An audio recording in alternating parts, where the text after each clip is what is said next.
Hello, folks. So, next generation, yeah, it's coming. It's very soon. It's ridiculously soon, all things considered. But I think it's important that we get into our heads what defines a new generation. Because if that were the case, then anytime there's a major increase in how computer hardware works, every time that happens, there'd be a new generation, and consoles would be considered multiple generations behind. They already are, and it looks like these next generation consoles will be already. Um, Although compared to like a $2,000 computer, of course, but compared to a $500 computer, probably not. Um, so to me, what will define this next generation is what we're going to see with these initial launches of multi-generation titles. Do you think Call of Duty Ghosts? Do you think Battlefield 4, Assassin's Creed 4, Watch Dogs, um, Destiny, and Titanfall? We're going to see a very clear divide in the difference between the two generations. And obviously, graphical is going to be one of them. I mean, with that new hardware, new processors, new GPUs, more RAM, etc., etc., etc., that's obvious. Smoother gameplay because of constant frame rates, also, of course. But what's going to define it, I think, is going to be nuance. In the sense of you're going to be able to add more details to the world, into characters, into faces, or to character models, or weapon models, or anything. It's not going to be such a massive graphical. I mean, people going, this looks like current generation games, which is very true because, I mean, we're pushing it now. You look at something like Grand Theft Auto, that game from like a vehicle looks great, but when you get closer to it, ugh. And that's sort of what this next generation is going to allow is for at 10,000 miles away or from a vehicle distance away, it's going to look awesome. And then when you get close, it's also going to look awesome. And it's also going to have a stable frame rate, which is arguably the biggest issue that Grand Theft Auto 5 is having is it doesn't look amazing at some points and it doesn't run amazingly at some points. But that just comes with the times. So I think that when, these multi-generation games are released, if you pick up, Call of Duty when it comes out November 5th for 360 or PlayStation 3, and then you go upgrade to the Xbox One or PlayStation 4 version, you're going to notice. If you do the same thing with Battlefield, which is late October, geez, that's in like 3 weeks, you're going to notice. I think both Watch Dogs and Black Flag are same day release. No, but it's the same sort of idea. You're going to notice this difference, and it's going to hurt. It's going to take its toll, and I. This all comes back to my concern that so many developers are doing this cross-generation release, and it's like, it's nice. It's definitely nice they're doing this so that people who have a favorite franchise can get it on launch day of the console that they want, which is good. But it's going to have some pretty severe issues in terms of they had to put so much money into this next generation version to get this to get this new engine ready for this new graphics processing power and new audio processing and all this sort of stuff, and they're not going to sell as many copies as they will on current gen, all things considered. I mean, as many people are as excited for these next generation consoles, they're going to sell like 3 million boxes by the end of the year.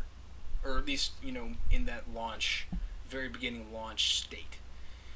Because there just aren't that many out there yet, compared to numbers of Xbox 360s or PlayStation 3s. And, there's almost 50 million of those.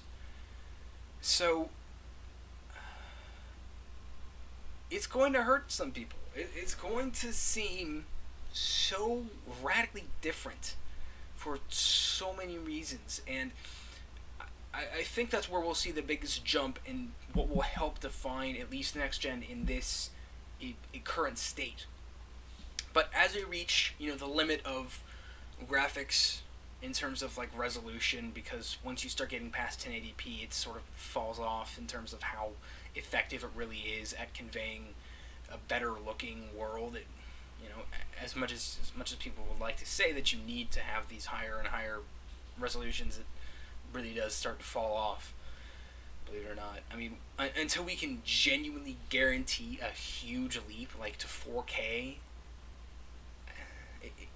it's not gonna matter that much, all things considered. I mean, maybe it is, but as I see it, probably not. And once we get these hardware sort of really pushing it, so 2 or 3 years down the line, you think about like 2007, which was probably one of the greatest years for console gamers in this past generation, or this current generation, I should say. That was an amazing year. You had like Mass Effect, BioShock, Halo 3, Modern Warfare, the first one. So you look at those 4 games; those really helped like cement a console that year. But I mean, we're probably gonna have that same sort of year. But until then, or at least until we really see it, it's just going to be a graphical next generation. Now, how's it going to be a gameplay next generation? Because that's really important, all things considered. I mean, you aren't really thinking about it, probably, but where can we go with gameplay? What can game creators do to really cement their game as a next generation game? And it comes back to nuance again. Making sure that every playthrough is a little different. Making sure that every single time you load up a level, it feels awesome to move through. With Dead Rising 3, we're talking about you'll never see the same zombie twice. Which, when you consider the number of zombies you see in that game, that's a pretty crazy task to undertake. But looking at this first generation, it sort of is a result of how games have evolved, at least on the console space. When online play was the focus of the Xbox 360 at launch, and later the PlayStation 3, because they dragged their feet a little bit, to be honest.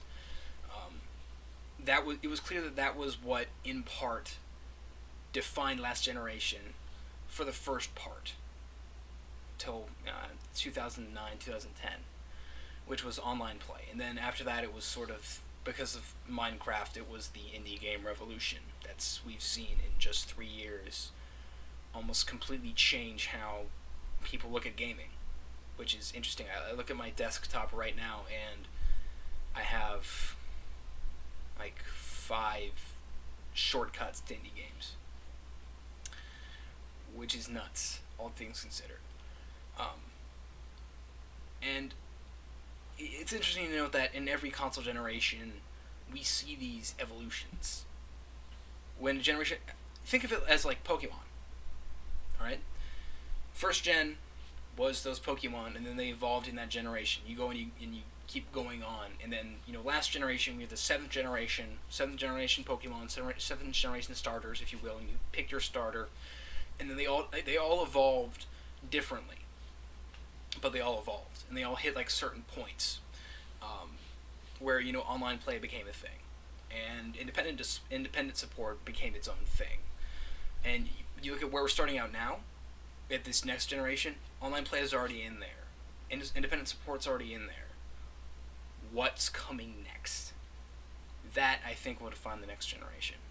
And it seems to be that this malleable interaction between other players just flowing is what's defining next generation. You look at Destiny, you look at Titanfall, you look at The Division, you look at The Crew.